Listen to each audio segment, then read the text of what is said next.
Introduction మీ first year compulsory చెప్పండి. MCG first year అని చెప్పండి. MCG first year compulsory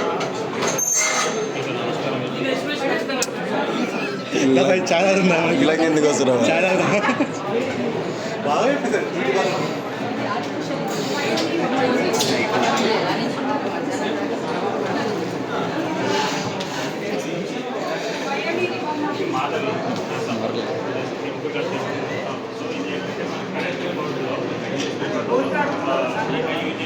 report రాయాలనేది మనకి దీనివల్ల వ్యాలిడ్ ఇంకోటి వేరే న్యూస్ పేపర్లో ఏదైనా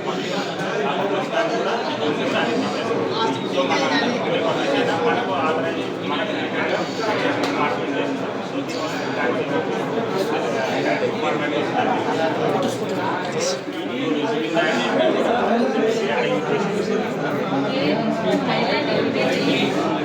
కరెక్ట్ ఇన్ఫర్మేషన్ లేదమ్మా.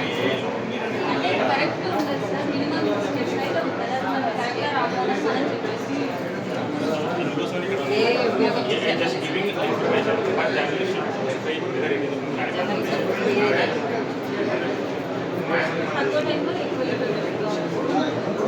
ఏది అంత కరెక్ట్ ఇన్ఫర్మేషన్ జర్నలిజంలో అంత కరెక్ట్ ఇన్ఫర్మేషన్ వెబ్సైట్స్ ఏమైనా వెబ్సైట్స్లో ఏం fact checking getting the truth to the public है क्या? That is what is journalism meant for. ये आपको नहीं truth से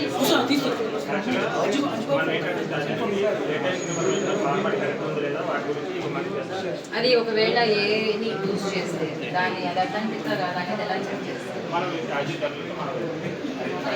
అదే దానికి ఏమన్నా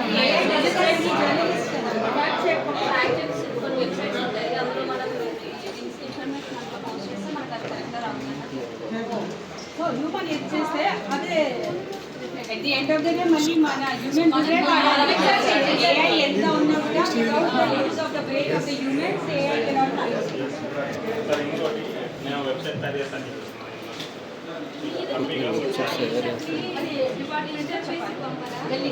నార్మల్ మీకు మనకు ఫార్మాట్ కావాలంటే మొన్న ఈ ఉద్యోగి దాంట్లో పోస్ట్ చేసినట్టు అభ్యుదయం అభ్యుదయం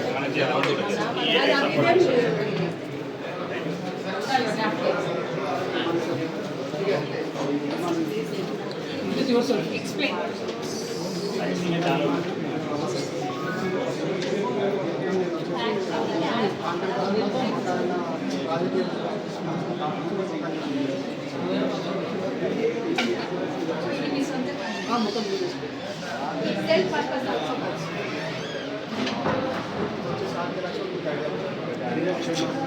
కామన్ మ్యాన్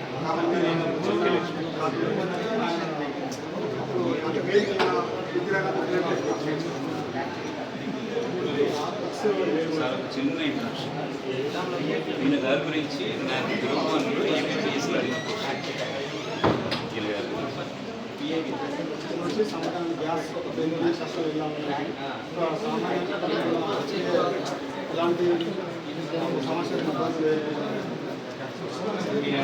పెయింటింగ్ మీకు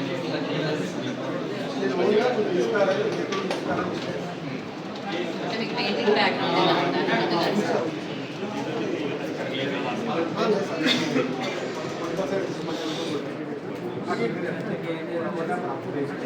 మీరు సొంతంగానే వేస్తున్నారా? మీరు సొంతంగానే వేస్తున్నారా? ఇక్కడ ట్రైన్ అప్ అవ్వలేదు.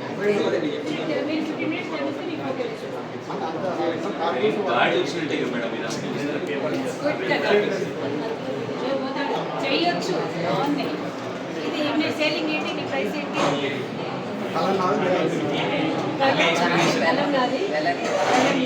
మీరు ఏమైనా పెద్దవాళ్ళు తీసుకుంటే ఎంకరేజ్మెంట్గా చేయండి. వెల కట్టలే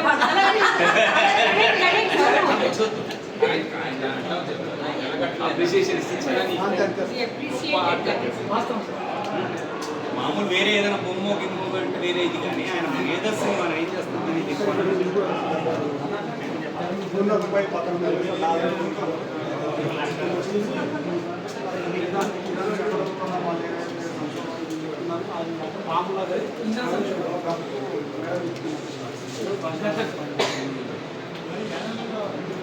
మాకు నియంత్రణ ఏం చేస్తున్నాను బాబుజీ పాడుతున్నాను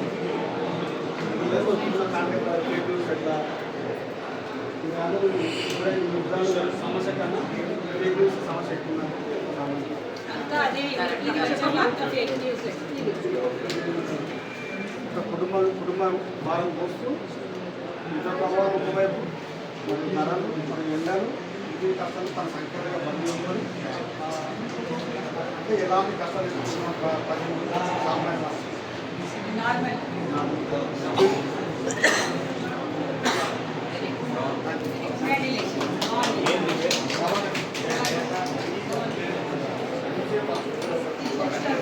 పార్టీ లిస్ట్ ప్రభావం అని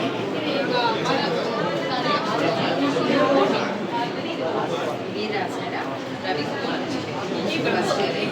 లాంగ్వేజ్ చాలా బాగుంటుంది. చాలా బాగుంటుంది. నమస్తే తెలంగాణలో మరి వాళ్ళ పేపర్లో వచ్చిన దాని గురించి మీరు ఏమంటారు? కనీసము అధికారులని అడగడము ఏదో ఉంటుంది కదా. రాస్తే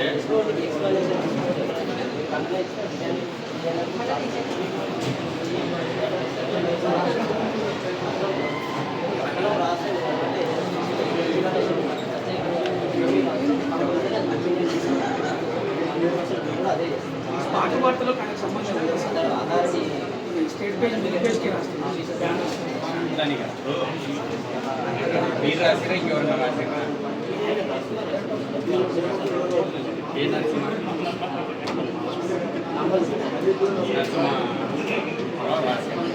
రాసినప్పుడు అంటే వీసీలకి రిజిస్టార్కి ఎక్స్పీరియన్స్ లేదు అని ఇష్టారాజ్యంగా రాయడు కదా.